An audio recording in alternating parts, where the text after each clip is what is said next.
So when I was a kid, I watched my grandmother cook a lot. We were always in the kitchen. There was always something being made, you know? Frank? Oh. Hi, I'm so glad to finally meet you. Pleasure to Hello, meet you. hello. I'm sorry to interrupt. I have a bunch of questions Okay. for you. So where do you keep the cows? So You this know- is your wheat. So Frank, how do you sit on your eggs without crushing them? As a chef, if you want to wish someone good luck, do you say break an egg? So Frank, let's say you're making lasagna.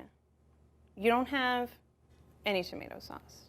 Your homegrown tomatoes aren't ready yet. They're not going to be ready for months.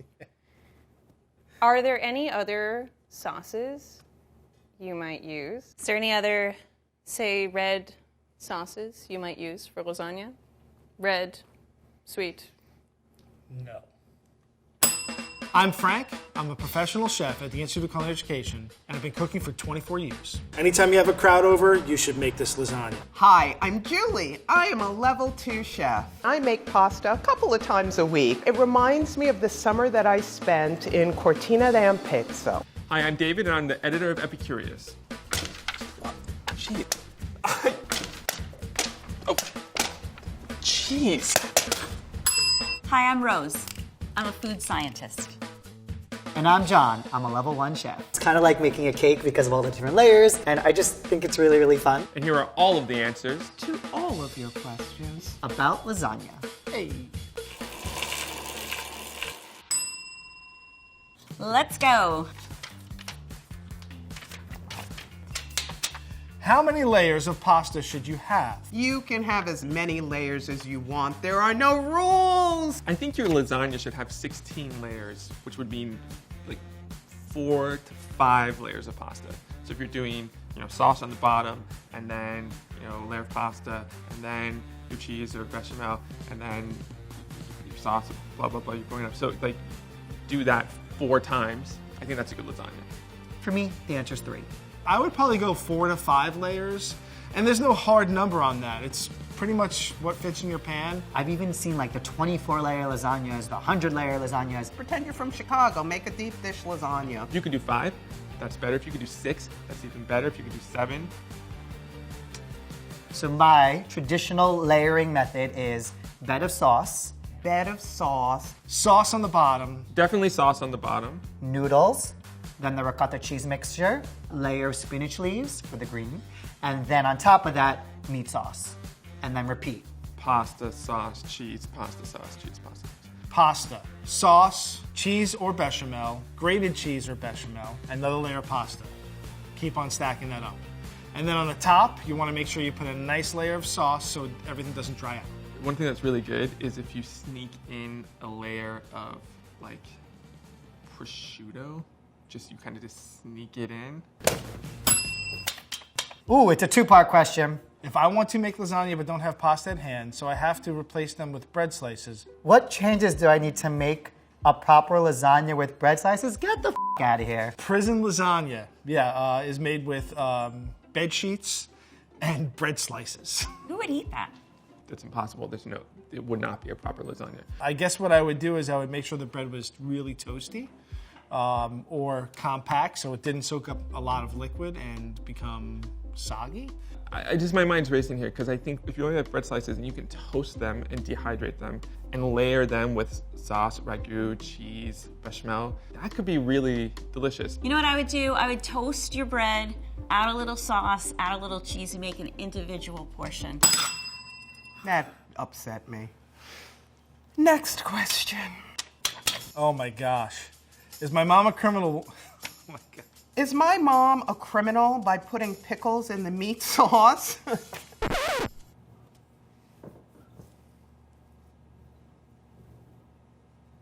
Yeah. Yes, your mom needs to be arrested and put in jail for that. Oh my God, I have 2 words for you. Citizens arrest! Absolutely. Pickles do not belong in meat sauce. I'm sure your mom is not a criminal. If you like it and your mom likes it, go for it. What is the difference between lasagna noodles? Pasta sheets. I'm gonna say the curly edges. I'm not sure what purpose the frills serve. It's just maybe decorative. But when I think pasta sheets, I think of the no-boil stuff, whereas lasagna noodles, usually you have to boil before you put them into the pan. There is a in-between here. You can get no-boil sheets of lasagna noodles. They're usually completely flat. They don't have rippled edges.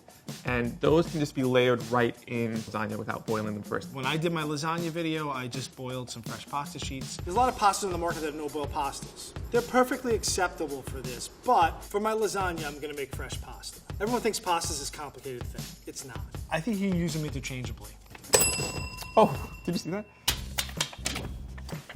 How do I prevent the super dry pieces of Pasta on the edges of my lasagna. Mine always comes out really hard and dry on the edges. Some people really like those crunchy, dry edges. I like the hard, dry edges. If you don't want those crispy edges, you can cover with foil. And maybe just uncover it towards the end so you don't get those nice, hard, crispy pieces. If you want to make them softer, you add more sauce. Bring sauce all the way out to the edge of your pan, and you can cover it with cheese, and that should really do the trick. Okay.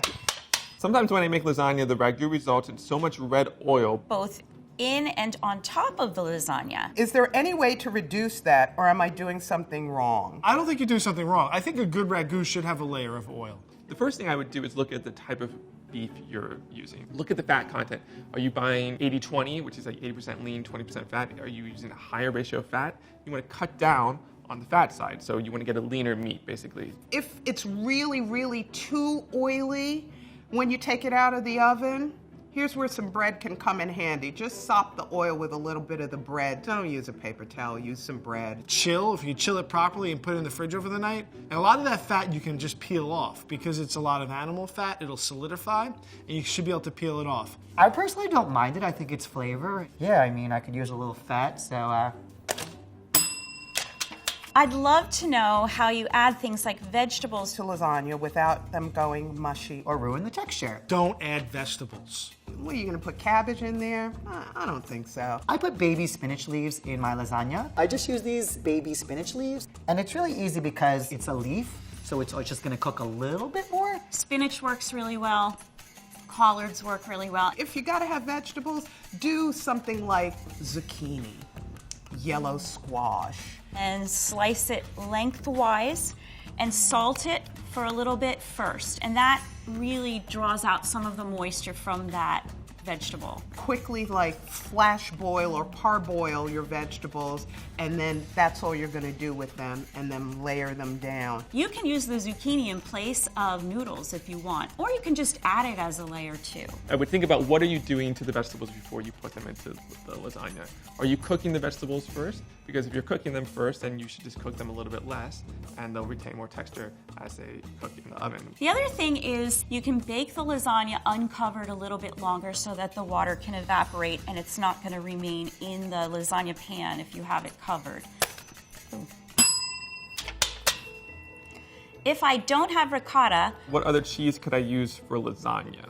Ooh, that's a tough one. I mean, I always use ricotta. When I did my lasagna in the video, I used a bechamel, which is a sauce made out of butter, flour, and milk. We're gonna add some flour, whisk my warm milk, and it makes this beautiful kind of creamy layer in our lasagna. I know some people do the bechamel sauce, which I don't like to do because it's like flour and butter and a lot of stuff in there. I'm going to recommend making a bechamel sauce like Frank did, and that's a traditional thing to use when you're making lasagna anyway. In fact, it might be more classic to use bechamel than ricotta, so yeah, screw ricotta, you don't need it. You can use cheddar, you can use Gruyere. I like pecorino.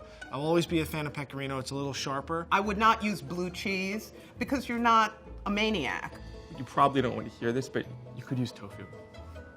You can use whatever you want, but if you really want that creaminess, substitute cottage cheese for ricotta cheese. How do I make lasagna without an oven? Ugh, that's a little bit hard. I have no idea. You don't. I think a lot of people would tell you, you can't, you're screwed, no lasagna for you, but that's not true.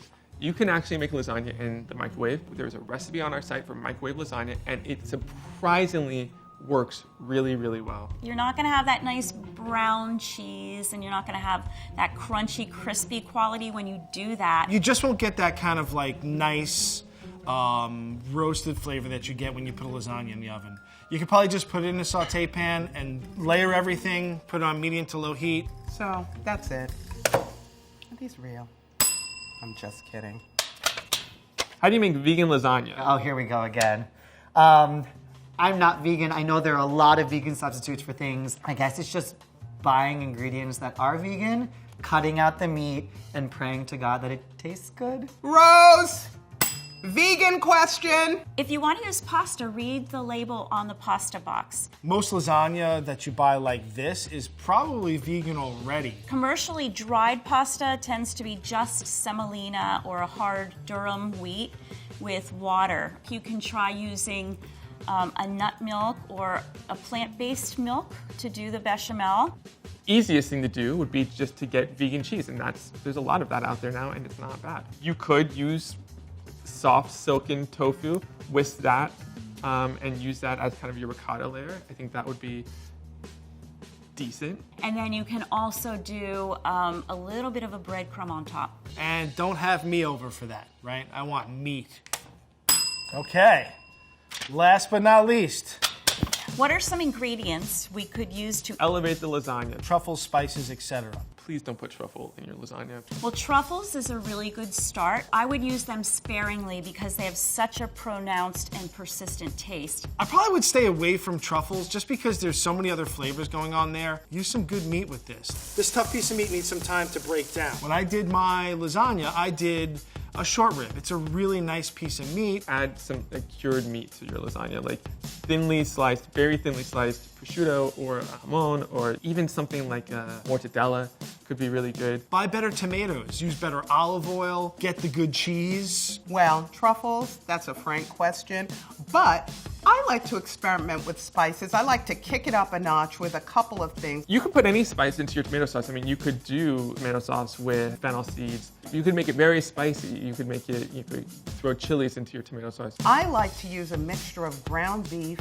and hot Italian sausage and maybe a little veal for my meat part.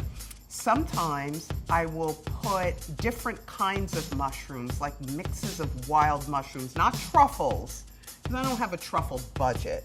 But I really have a nice wild mushroom budget. That kicks it up a notch. We're out of questions. And that's everything. Everything There is to know. About lasagna.